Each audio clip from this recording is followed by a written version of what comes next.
and YouTube blog spheres. So really, in summary, I would say,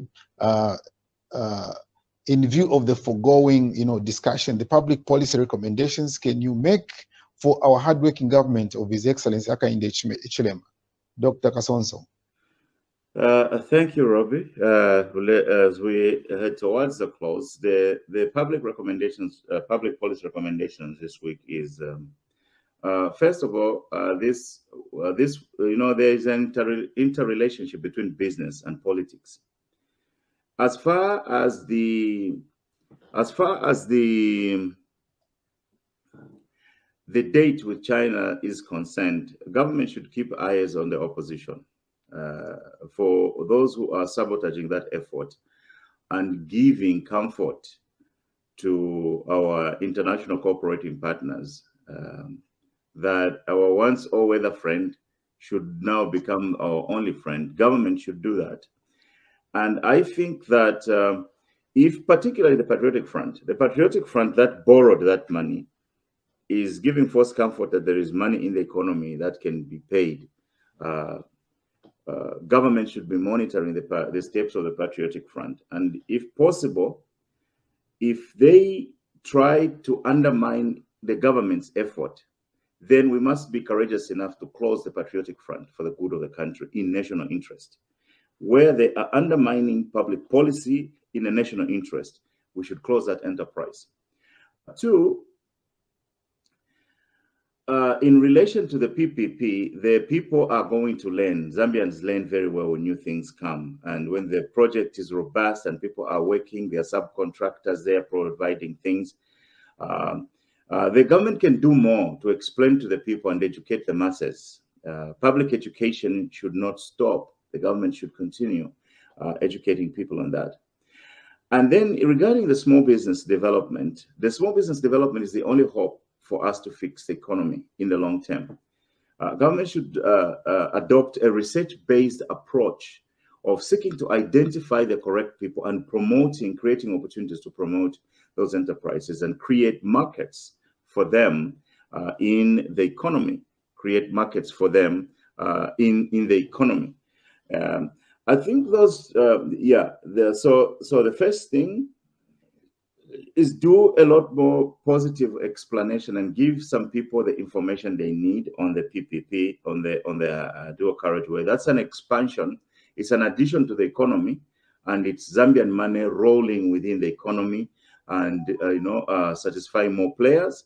And we know that that highway is used by a lot of truckers from Zimbabwe, South Africa, and into the Congo DR, and it allows for a lot of income to come in, and the project is a viable project, and expanding it means that the usage is going to also be high. And with that, the government should continue and make the people of Zambia see the benefit of that in the long term.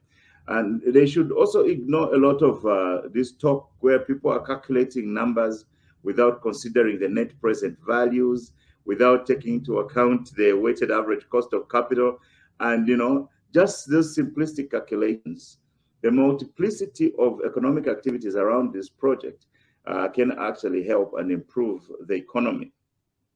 The reason why we bring in people from other countries to participate on our projects in our countries, they are bringing competences and other resources that we do not have.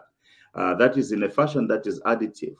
And look at how excellent this idea is, because the previous administration would just go straight into borrowing blindly. They even close their eyes and sign another bond.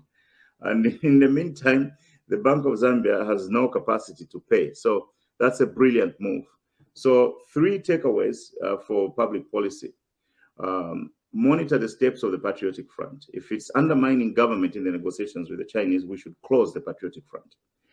2, we have to look at a research-based approach to find people who can help us succeed in the economy by creating enterprises that can generate a profit, and government should expand markets for local products and also increase products for local products within the country. So the things that we don't need to import, let us not be having them in Zambia. Let the local small entrepreneur be producing that. Yeah. So, and then on the PPP, WYSIWYG, what you see is what you get. So let the people see it, and maybe they will believe it. But government should continue to explain to the people. Thank you, Robbie. Thank you so much, Dr. Kasonso, with your emphasis on NPV and the weighted average. This is what people are not explaining. They don't understand what the net present value is. And, regarding our future, value for money, they also don't know about that. They're just looking at the money today, same value for the money tomorrow, which is not the case. Thank you so much. Well, viewers, we want to thank you for joining us on this segment of our program with Dr. Kasonso, Robbie's one-on-one with Dr. Kasonso. We thank you so much for joining us, and we encourage you to join us next week at the same time, of course, about an hour less, which will be about 20 hours. So thank you and God bless. God bless you. Bye.